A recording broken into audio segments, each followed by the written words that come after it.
Hello' everyone, আজি আপোনালোকৰ ওচৰলৈ এটা পাস্তা ৰেচিপি লৈ আহিছোঁ আৰু লগতে আপোনালোক সকলোকে আকৌ এবাৰ আদৰণি জনাইছোঁ আছামিজ কিচেন চেনেললৈ। আমাৰ চেনেলত এতিয়ালৈকে পাস্তা ৰেচিপি দিয়া হোৱা নাছিলে আৰু উইকেট গুড কোম্পানীৰ ফালৰ পৰা আমালৈ 3টা পাস্তা পঠিয়াইছিলে ৰিভিউ কৰিবলৈ। আৰু আজি এই উইকেট গুড পাস্তাটো ব্যৱহাৰ কৰিয়ে মই হোৱাইট চচ মেক্ৰণি পাস্তাটো বনাম আৰু লগতে উইকেট গুড পাস্তাৰ বিষয়ে আপোনালোকক কিছু কথা জনাম। আপোনালোকে এই উইকেট গুড পাস্তাটো এমাজনত কিনিবলৈ পাই যাব। আশা কৰোঁ আপোনালোকে আজিৰ ৰেচিপিটো নিশ্চয় ভাল পাব। তেনেহলে আহকচোন ৰেচিপিটো বনাবলৈ আৰম্ভ কৰোঁ। হোৱাইট চচ মেক্ৰণি পাস্তা বনাবলৈ মই ব্যৱহাৰ কৰা ইনগ্ৰিডিয়েণ্টছখিনি আপোনালোকে স্ক্ৰীনত দেখিবলৈ পাইছে। প্ৰথমতে চচপেন এটাত 1 লিটাৰমান পানী উতলিবলৈ দিছিলোঁ। এতিয়া অলপ নিমখ পানীখিনি দি ল'লোঁ। এয়া 2 কাপ মেক্ৰণি পাস্তা দি দিছোঁ। এতিয়া এই পাস্তাখিনি গেছৰ হাই মিডিয়াম ফ্লেমত 6 মিনিটমান সিজিব দিম। উইকেট গুডৰ ফালৰ পৰা মেক্ৰণি পাস্তাটোৰ লগতে আৰু 2টা পাস্তা আমাক পঠিয়াইছিলে। এটা হ'ল ফুচুলি পাস্তা আৰু আনটো পেনে পাস্তা। উইকেট গুডৰ এই পাস্তাকেইটা একে ইনগ্ৰিডিয়েণ্টছেৰে বনোৱা হৈছে, কেৱল পাস্তাকেইটাৰ শ্বেপটো বেলেগ বেলেগ। এই পাস্তাটো মেইনলি বনোৱা হৈছে চিকপিচ অৰ্থাৎ কাবুলি বুট, ৰেড লেণ্টিল অৰ্থাৎ মচুৰ দাইল আৰু ব্ৰাউন ৰাইচ বা চাউলেৰে।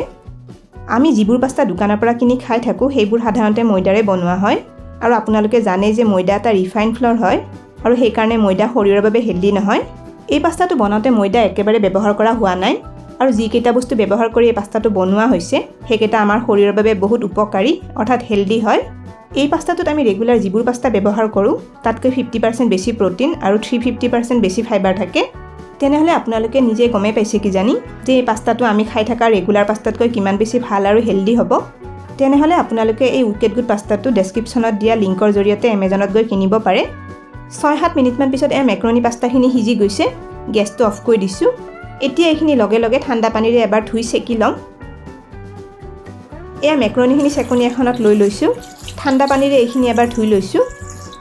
এইখিনিতে এটা ৰিকুৱেষ্ট কৰিলোঁ, ভিডিঅ'টো চাই ভাল পালে লাইক আৰু শ্বেয়াৰ কৰি দিব। আপোনালোকৰ যিসকলে আমাৰ চেনেলটো এতিয়ালৈকে ছাবস্ক্ৰাইব কৰা নাই তেওঁলোকক আমাৰ চেনেলটো ছাবস্ক্ৰাইব কৰিবলৈ ৰিকুৱেষ্ট কৰিলোঁ আৰু লগতে থকা বেল আইকনটো প্ৰেছ কৰি দিব। এতিয়া মেক্ৰণিখিনিৰ পানীখিনি ভালদৰে যাবলৈ অলপ সময় ৰাখি দিম। এইফালে চচপেনটোত আৰু অলপ পানী গৰম হ'বলৈ দিছোঁ। এয়া অলপ নিমখ পানীখিনিত দি লৈছোঁ। এয়া 4 টুকুৰা চিকেন পানীখিনিত দি ল'লোঁ। এই চিকেনখিনি মই মেক্ৰণিখিনিত দিবলৈ ব্যৱহাৰ কৰিম। চিকেনখিনি ঢাকনিখন লগাই 10 মিনিটমান কম জুইত সিজিব দিম। 10 মিনিটমান পিছত ঢাকনিখন আঁতৰাই ল'লোঁ। চিকেনখিনি ধুনীয়াকৈ সিজি গৈছে। এই চিকেনখিনি ভালদৰে ঠাণ্ডা হোৱাৰ পিছত ব্যৱহাৰ কৰিম। এয়া চিকেনখিনি ভালদৰে ঠাণ্ডা হোৱাৰ পিছত সৰু সৰু টুকুৰা কৰি কাটি লৈছোঁ। আপোনালোকে মেক্ৰণিখিনিত চিকেন দিব নিবিচাৰিলে কেৱল চব্জি দিও বনাব পাৰে। এতিয়া কেৰাহী এটা 2 চামুচ ৰিফাইন তেল গৰম কৰি লৈছোঁ। ইয়াতে মিহিকৈ কাটি লোৱা 1 চামুচ নহৰু দি ল'লোঁ। এইখিনি অলপ ভাজি ল'ম। এতিয়া ইয়াতে এটা মিহিকৈ কাটি লোৱা পিঁয়াজ দি ল'লোঁ। এইখিনিও অলপ ভাজি লৈছোঁ। পিঁয়াজ আৰু নহৰুখিনি ভজা হোৱাত এটা মিহিকৈ কাটি লোৱা গাজৰ দি ল'লোঁ। এয়া মিহিকৈ কাটি লোৱা অলপ কেপচিকাম দি লৈছোঁ। গোটেইখিনি ভালদৰে মিলাই অলপ ভাজি ল'ম। এই চব্জিখিনি বেছি দেৰি ভাজি থাকিব নালাগে। আপোনালোকে ইয়াতে ঠাণ্ডাৰ দিনত ফুলকবি, ব্ৰকলি, মটৰ আদিও দিব পাৰে। এতিয়া ইয়াতে সিজাই লোৱা চিকেনখিনি দি ল'লোঁ। নিমখ অলপ সোৱাদ অনুসৰি দি দিছোঁ। চিকেনখিনি মিক্স কৰি এইখিনি আৰু অলপ দেৰি ভাজি ল'ম। চিকেন অলপ ঘৰতে আছিল বাবে মই দি দিছোঁ, কিন্তু চব্জি অলপ বেছিকৈ দি ল'লে এই পাস্তাটো খাবলৈ এনেও সোৱাদ লগা হয়। এইখিনি ভজা হৈ গৈছে। এতিয়া প্লেট এখনত চব্জিখিনি উঠাই ল'ম।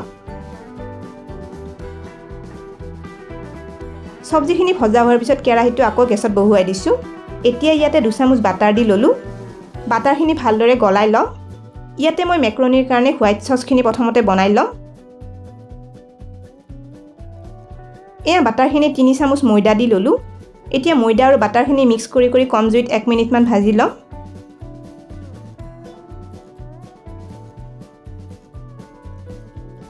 এইখিনি ভজা হৈ গৈছে। এয়া 1 কাপ গাখীৰ ময়দাখিনি দি ল'লোঁ। এতিয়া এইখিনি লগে লগে হেতাৰে লৰাই মিক্স কৰি ল'ম। এইখিনি অলপ ডাঠ হৈ অহালৈ এইদৰে লৰাই থাকিব লাগিব। এয়া চাওক, হোৱাইট চচখিনি এনেকুৱা ডাঠ হ'লে হৈ যাব। এইখিনি বেছি ডাঠ যেন হ'লে আপোনালোকে আৰু অলপ গাখীৰ মিক্স কৰি দিব পাৰে। এয়া সিজাই থোৱা মেক্ৰণিখিনি চচখিনিত দি ল'লোঁ। নিমখ অলপ সোৱাদ অনুসৰি দি দিছোঁ। এতিয়া মেক্ৰণিখিনি হোৱাইট চচখিনিৰ লগত ভালদৰে এবাৰ মিলাই ল'ম।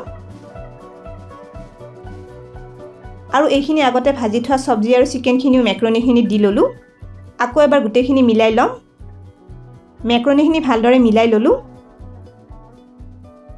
এয়া আধা চামুচ জালুকৰ গুড়ি দি দিছোঁ আৰু লগতে আধা চামুচ শুকান জলকীয়াৰ টুকুৰা দি লৈছোঁ। এইখিনি এবাৰ মিলাই দিছোঁ। আৰু একেবাৰে শেষত এয়া ৰুকি লোৱা এডোখৰ চিজ মেক্ৰনি পাস্তাখিনি দি ল'লোঁ চিজখিনি দি মেক্ৰনিখিনি আকৌ এবাৰ ভালদৰে মিলাই লওঁ আৰু এয়া আমাৰ tasty white sauce macaroni pasta বনোৱা হৈ গৈছে গেছটো অফ কৰি দিছোঁ এয়া গৰমে গৰমে হোৱাইট চচ মেক্ৰনি পাস্তা পৰিৱেশন কৰিছোঁ মেক্ৰনিখিনিৰ ওপৰত অলপ অলপ চিলি ফ্লেক্স এইদৰে ছটিয়াই দিছোঁ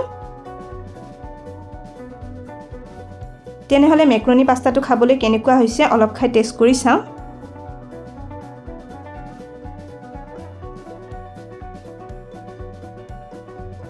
পাস্তাটো খাবলৈ খুবেই টেষ্টি হৈছে এই পাস্তাটো অলপ অলপ কাবুলি বুটৰ টেষ্ট এটা আহে আৰু লগতে অলপ ব্ৰাউন ৰাইচৰ টেষ্টটো আহে মুঠতে মই পাস্তাটোৰ সোৱাদটো ভালেই পাইছোঁ তেনেহ'লে আপোনালোকেও এইদৰে হোৱাইট চচ মেক্ৰনি পাস্তা বনাই চাব পাৰে আৰু আজি ৰেচিপিটো কেনে পালে কমেণ্ট কৰি নিশ্চয় জনাব ভিডিঅ'টো শেষলৈকে চোৱাৰ বাবে অশেষ ধন্যবাদ জনালোঁ আৰু ভিডিঅ'টো ভাল পালে লাইক আৰু শ্বেয়াৰ কৰি দিব স্ক্ৰীনত দেখা পোৱা ৰেচিপিকেইটা চাবলৈ মই ৰিকমেণ্ড কৰিলোঁ ভিডিঅ'কেইটা চাবলৈ ৰেচিপিটোৰ ফটোখনৰ ওপৰত ক্লিক কৰিলেই হ'ল তেনেহ'লে আজিলৈ আহিছোঁ আকৌ লগ পাম আৰু এটা নতুন ৰেচিপি ভিডিঅ'ৰ সৈতে